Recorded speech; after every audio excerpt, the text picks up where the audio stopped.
ថ្ងៃអាទិត្យ4កើតឆ្នាំម្សាញ់សពស័កពុទ្ធសករាជ2569ត្រូវនឹងថ្ងៃទី29ខែមិថុនាឆ្នាំ2025នៅស្នាក់ការគណៈបកប្រជាជនកម្ពុជាស្រុកសណ្ដានបានរៀបចំពិធីអបអរសាទរខួបអនុស្សាវរីយ៍លើកទី74ថ្ងៃបង្កើតគណៈបកប្រជាជនកម្ពុជាថ្ងៃទី28ខែមិថុនាឆ្នាំ1951ថ្ងៃទី28ខែមិថុនាឆ្នាំ2025នៅស្នាក់ការគណៈបកប្រជាជនកម្ពុជាស្រុកសណ្ដានក្រមអធិបតីភាពរបស់លោកស៊ិនវណ្ណវុឌ្ឍអភិបាលនៃគណៈអភិបាលស្រុកសណ្ដាននិងជាប្រធានគណៈអចិន្ត្រៃយ៍នៃគណៈបកប្រជាជនកម្ពុជាស្រុកសណ្ដានសមាជិកអញ្ជើញចូលរួមនៅក្នុងពិធីអបអរសាទរនេះមានសមាជិកាគណៈបកប្រជាជនកម្ពុជាស្រុកសមាជិកាគណៈបកប្រជាជនកម្ពុជាឃុំនិងបងប្អូនប្រជាពលរដ្ឋទាំងអស់ដែលជាសមាជិកានៃគណៈបកប្រជាជនកម្ពុជាក្នុងស្រុកសណ្ដានបាទចៃយោគណៈបកប្រជាជនកម្ពុជាចៃយោសម្ដេចអគ្គមហាសេនាបតីតេជោហ៊ុនសែន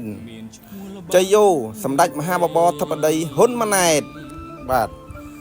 ដូចយើងបានជ្រាបច្បាស់ហើយបាទប្រទេសជាតិរបស់យើងបាទមានសុខសន្តិភាពរហូតមកដល់សពថ្ងៃគឺដោយបានគុណនូវបការៈបាទរបស់ថ្នាក់ដឹកនាំនៃគណៈបកប្រជាជនកម្ពុជាបាទដែលមានសម្ដេចអគ្គមហាសេនាបតីតេជោហ៊ុនសែនប្រធានព្រឹទ្ធសភានៃព្រះរាជាណាចក្រកម្ពុជា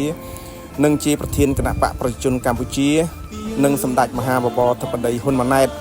នាយករដ្ឋមន្ត្រីនៃព្រះរាជាណាចក្រកម្ពុជានិងជាអនុប្រធានគណៈបកប្រជាជនកម្ពុជានិងថ្នាក់ដឹកនាំនៃគណៈបកប្រជាជនកម្ពុជាបាទដទៃទៀតបាទដែលលោកតែងខិតខំបាទ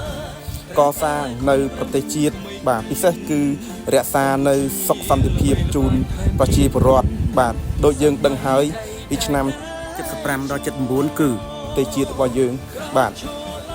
គឺមានការកាប់សម្លាប់បាទគ្នាឯងក្រោមរបបបល្ល័ង្កពុទ្ធសាសប៉ុលពតបាទគឺពេលនោះអ្វីគឺរលាយទាំងស្រុងបាទសំបីតែអ្នកចេះដឹងមួយចំនួនក៏បានត្រូវគេយកទៅសម្លាប់ចោលបាទហើយដោយបាន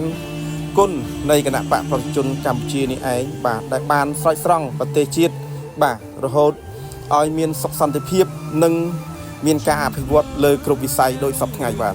ចៃយោគណៈបកប្រជាជនកម្ពុជាយើងទាំងអស់គ្នាដែលជាស